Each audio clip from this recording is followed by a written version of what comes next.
Hey, so I'm just coming on here today to discuss some common mistakes that I'm seeing in marketing and promoting yourself. That's one of the things that I'm always asked. Like, what am I doing wrong? And like a few common mistakes that I see on Facebook is that you don't have a Facebook page, that you're using your business page to promote your business, but then they want to go back to, you're promoting your businesses in your services. And that's great that you're promoting your business and your services on your personal page too. But if they want to see all the products and services that you actually offer, they have to like scroll between personal things that you put on, memes, comics, things about your family to get back to the next thing that you're promoting. Then also it doesn't have like the best links, contact me, buy now. So I would suggest that you go ahead and you make a Facebook page. The second is when I'm seeing someone saying that they're promoting something and I'm not really sure what they have, like the service or the product that they have, I automatically jump to your personal page and I'm looking through your personal page, and the first thing I actually look at is the very top, and I'm looking for the link that is going to take me to your business page or to your website or something. But we're talking about Facebook right now, so I'm looking for that link that's going to take me to your Facebook business page. Don't have it. I see that you worked for McDonald's, for AT&T, for Hewlett Packard, you did customer service. I'm seeing that, who your auntie, your grandma, what your date of birth is, all these things. But it's not referring me back to if I'm interested in something that you have and I want to know about other products and services that you do have. I'm also seeing that people are promoting other people's businesses more than you're promoting yourself. Like, I'm literally going through and you're talking about somebody's waist training, you're talking about somebody's weight loss, you're talking about someone's lashes, you're talking about someone's hair, you're talking about someone's jewelry, and then I finally get to your thing, and then I go through 3 more posts about other people's things that you're promoting, and then have something with yours. Promote yourself more than you're promoting other people's businesses.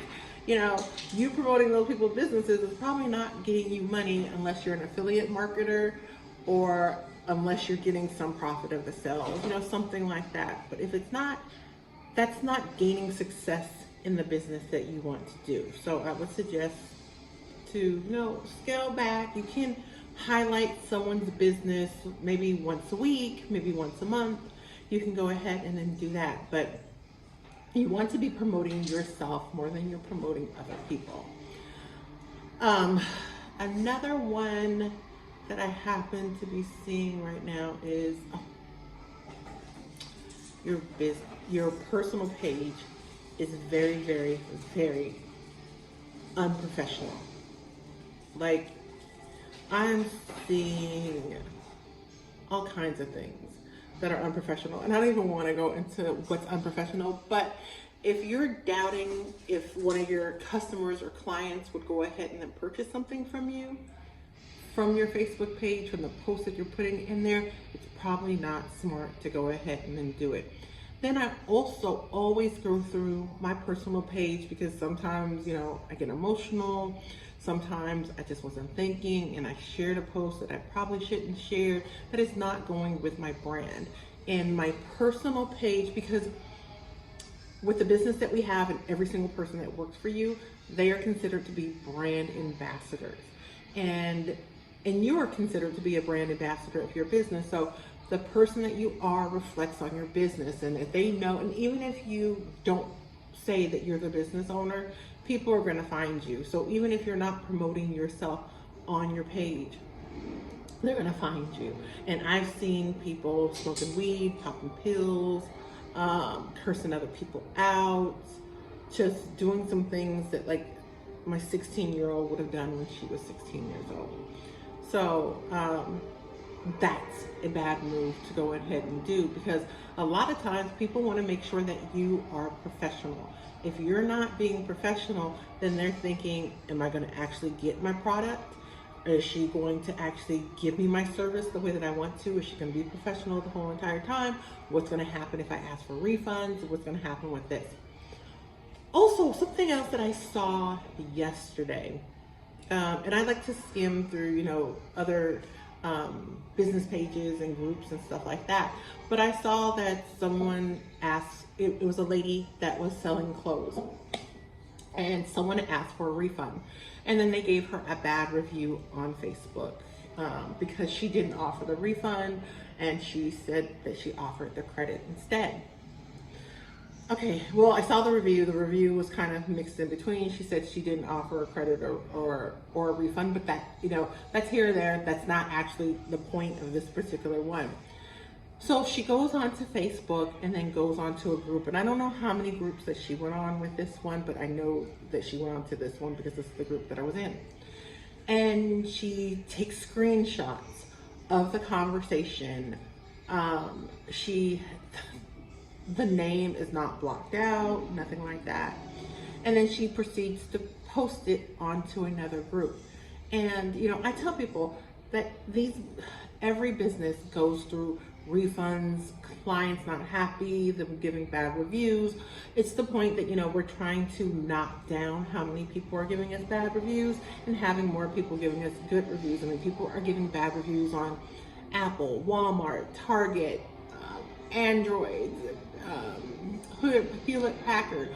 All these things have bad reviews, just like anybody else, Verizon, but they're still making millions and billions of dollars. So, but then you also don't see them going on Facebook and saying, this person asked for a refund and they gave me a bad review. It's not business. You want to conduct your business always as a corporation. And if you assume that a corporation would not do this, or an LLC, but a bigger company is not going to do this, then you should assume that you shouldn't do it either, that it should not be done, because it's just not a smart move to do. No, it's just not a smart move to do. So just learn from those experiences, and if you don't have a refund policy, then it's time to put that policy in front.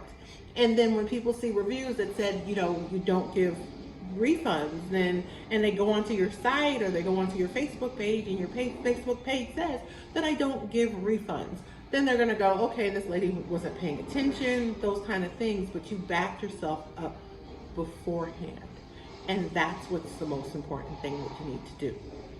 Okay, so I just kind of wanted to give those few hints, just not really hints, but tips on things that you can do. And just doing those things are going to dramatically change a lot of things that you have or you're bringing forward. I'm going to have another video soon. I'm really going to work on my once a week. I just have so many other projects to do because I'm still running my call center. I'm running the medical billing and coding, and the healthcare recruitment. And then we are going to bring back our membership group. And the reason why I'm bringing back the membership group is because I'm teaching people systems that teaches you A to Z, but I also noticed that some people don't know the foundations of business, or even after you finish, you need to learn more skills. So you're being taught the basics of marketing, but then once you get past the basics of marketing, like how do you start really doing Facebook ads, and how do you do LinkedIn ads, and how do you go ahead and then have people attracted to your website, and for those things. And then once you get leads, because leads to me is, it's priceless. You can't put a price on leads, so you want to be able to have those leads and capture those leads.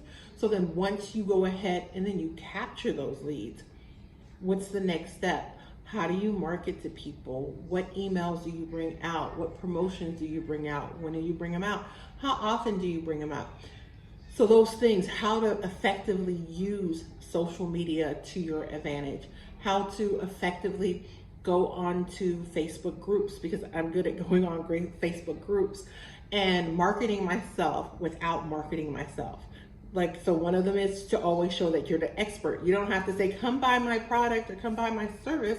When you see a question that is relevant to what someone's asking, being the expert at the answer is normally going to be good enough for someone to go, what do you do? Go ahead and then look into your Facebook, and they're going to look at your personal Facebook, because that's the name that's attached to your review, or your comments or your post. And then they're going to go and then they're going to see, what's your business? Are you in business? Are you working for someone else? Exactly what is happening with the situation. So those are just my reviews. We are going to bring in the Women's Entrepreneurs Association. And if you go ahead and then put yourself on our wait list for the middle of December is when it's going to come back out. So it is the middle of December. Put yourself on our email list for the women's, I'm sorry, you know how you think you hear something? I'm like, did I hear something? And then I can only see my head and my big old hair, so I just wanted to make sure. So for the Women's Entrepreneurs Association, with this, we're going to give you everything that you can think of. Like all those little parts that I saw that was missing, that you have to get mentally prepared for starting a business, that you need to learn the foundations of doing a business. You need to know the business in the middle of the process. So people are coming in that already have businesses. We're going to teach you how to grow the business that you already have, how to hone in your marketing, in your development, on customer retention. Like customer retention is probably one of the most important things, because once you have a customer, can you make them a lifelong loyal customer at that point? So we're going to go into details with that. And with my customers and the ones that I have, they're buying 3 or 4 or 5 different products from me. Because I'm making sure that I give them the service. And of course we have some people that, they don't. It just wasn't a good match or whatever the situation was. But you want to keep the customers that you have for about 10 different reasons. And, I will go ahead and then do a video on that one. But I want you guys just to kind of hone in on that Facebook. Put your name on that list. On that list, if you put your name on the list, you're going to get a 30-day free trial of the membership, and then you're going to get 50% off of that membership. So the membership is normally $88. It will be $44 for you. If you're coming in after December the 15th, the link below will actually be a different link. So right now you have a coming soon link. After December the 15th, the doors will be open. Of course, it's going to be open to the people that put themselves on the list first, but then I understand that these are videos. They last, a lifetime. So if you are coming in here after December the 15th, the next step is going to be that you're going to go ahead and then come right into the membership. You're still going to get the month free because you're listening to this, and there'll be the code at the bottom. You'll still be getting 50% off of the $88 to make it $44 for the first 2 years of membership. Not the first 2 months, but the first 2 years of membership. You are going to go ahead and get that extremely low rock bottom price for building your businesses. And every single month we're going to go ahead and then have a new master class. Every single week we're going to go ahead and then have business tips. I'm going to have question and answer sessions that are live once a month. I'm going to highlight people's businesses. I'm going to highlight some one-on-ones that I'm going to bring people in there and say, you know what, we're going to bring this in as a group. Let's answer every single question that you have, because other people probably have the exact same question that you do. So I'm going to do all of that. We're going to be networking. Okay, for everybody that has your business and you don't know how to network, we're going to teach you how to network. Not only that, is that you're going to be in a community of women at that point that has businesses. So then you're going to know who to go to for your website. It's going to be your fellow people that's going through the same thing as you. Content, photography, whatever it is, you're going to be able to use that community to go ahead and then get the things done that you need done. I know that scared me, right? I was like, it's my dog running around. And he shook something and it sounded like my door was opening. I'm in Mexico right now, so I'm not at the office. I'm not at a permanent apartment at this moment in time. We're gonna head back over to Thailand or temporarily live in Spain for a little bit. The other great thing is we feel alone when we start businesses. Like, we really do. We feel alone. And what's going to be the great part about this is that you're not going to feel alone. You're just not going to feel alone, because you're going to be with other women that's doing the same thing you are. And that's important. It's important to have that. And I didn't have a group of women when I started off. You know, I had a handful of people that I knew that were business owners and that were successful at business. And that helped me a lot because they understood what I was going through. They went through the same things that I did, even though it wasn't the same business as me, but we had that common bond because of that. And I knew that they understood what I was going through. So that's also very important, to be with a community that understands you, that is going through it or has gone through it, and they are over that journey and they have successful businesses now and they want to help you while they're still growing. All right, so that was gonna be the link. Make sure that you use those tips that I told you about Facebook. I'm gonna go ahead and then bring in some other links on Instagram, LinkedIn, Pinterest. Whatever business you have, we can make a picture for it. Like, not we, but you know, you can make a picture for it to make it visual at that time. Okay, I keep on looking. I do apologize. But I will see you guys on the next video. Have a great night. Bye.